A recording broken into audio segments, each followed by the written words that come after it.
Howard here once again, taking a look at a couple of Jack White tunes. I'm putting them both into the same video because they're both relatively easy to play, with Lazaretto being the more difficult one. So I'm going to start with Freedom at 21, and you want a pretty clean tone, bridge pickup, and a healthy dose of reverb, probably more than I'm actually using right here, okay?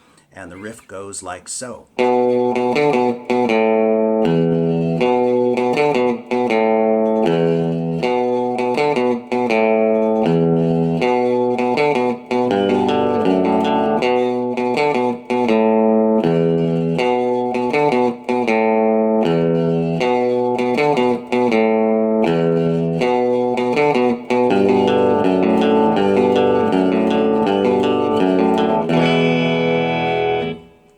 And that's pretty much it, although we'll talk about another part in just a bit. Now I'm playing that riff moving from the 2nd fret on the A string to the 5th fret and back. But you can also play it using the open D string if you want to. Swinging down to the D string instead of moving to the 5th fret. Either way is totally fine. You can even play it like this.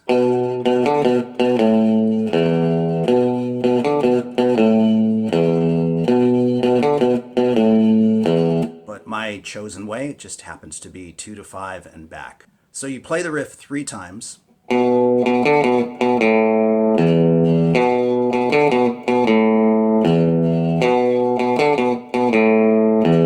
on the 4th go around, so that's a G chord, or partial G chord if you want to look at it that way. 3 on the top string, 2 on the string right below it, the A string, and an open D string. And I like to play that with a cross-picking pattern, down, down, up. Place your first finger on the top string, the 6th string at the 2nd fret, and do the same thing. So you've got 2 open strings that time. And then you head back to the riff, and on the 2nd go-around of the verse, as he's blasting through it, you play that riff 3 times at the end instead of just once.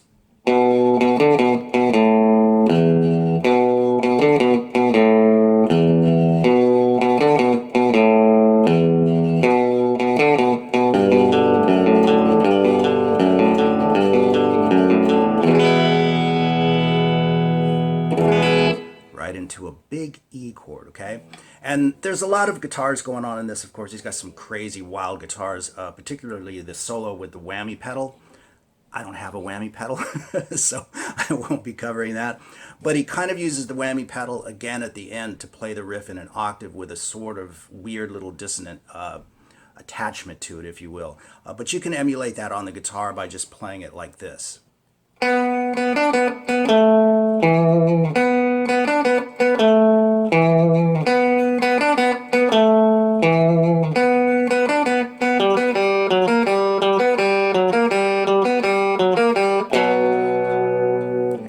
With a big B power chord. So that riff an octave higher. It's actually a little bit different from the other riff. It's got that little dissonant aspect to it. But it's the 5th fret on the D string, 4th fret on the G string, and then open G string. And then move that down a half step, so you've got the 4th fret, the 3rd fret, and then the open string. And of course, at the end,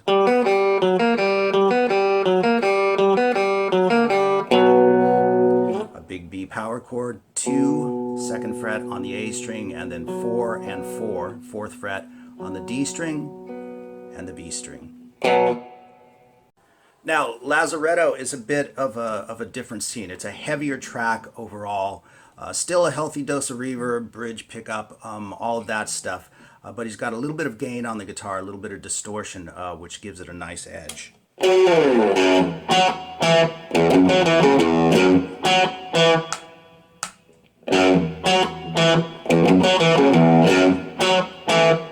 I choose to play it with alternate picking because I just think it makes it sound a little smoother, at least for me, at that tempo. But you can certainly play with all downstrokes if you've got a fast right paw.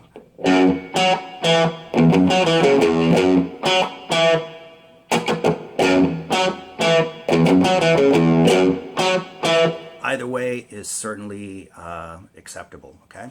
So we're jamming through the riff and he's singing like crazy as usual, and then we've got some power chords.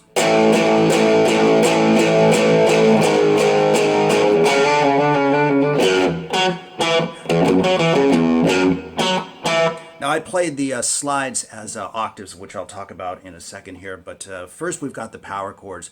I play the root, the fifth, and the octave. You can just do a 2-string power chord if you like. As long as the guitar sound is heavy, it'll sound good.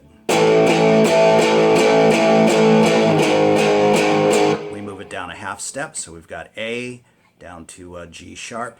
8 times on the A, 4 times on the G sharp.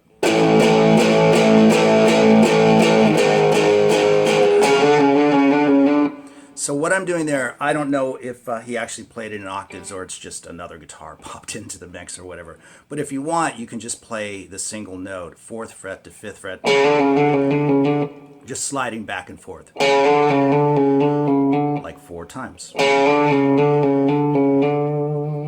If you're good at playing octaves, or you just want to find out how to do them right here and now, we'll talk about that. So you place your first finger on the 4th fret on the A string. You're skipping a string and a fret. So your ring finger is winding up at the 6th fret on the G string. Now you have to mute out the string in between, which in this case is the D string, by laying this finger sort of lazily across the guitar neck. That way you hear just those 2 notes together. It's a Jimi Hendrix thing.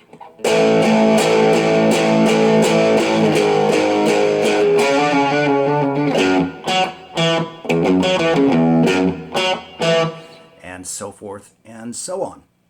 And of course you rumble through all of that again until you get to the tail end of it once more.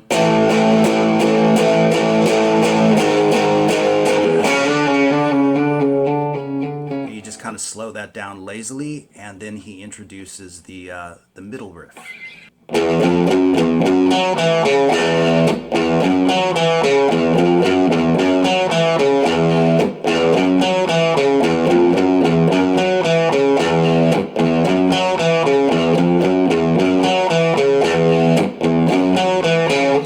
I do tend to play that, I think, mostly with downstrokes just because it's so heavy. I think it makes it sound a little bit heavier.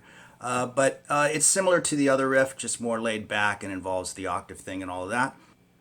Now at the tail end of this riff, when he's winding this one down, as you start the riff, where you normally go right into the riff, he goes into an F sharp suspended 4th chord.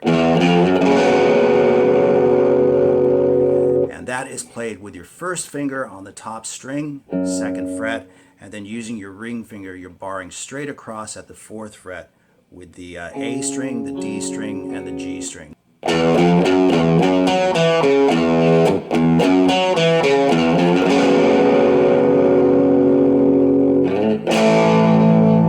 A power chord, G sharp again.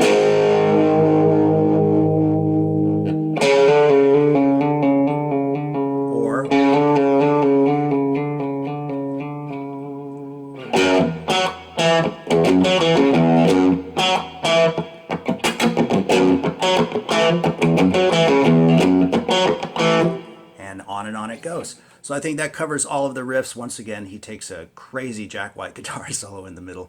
But this is just covering the main riffs of the tune, okay? As well as Freedom at 21. I hope you enjoyed it, and I'll see you soon.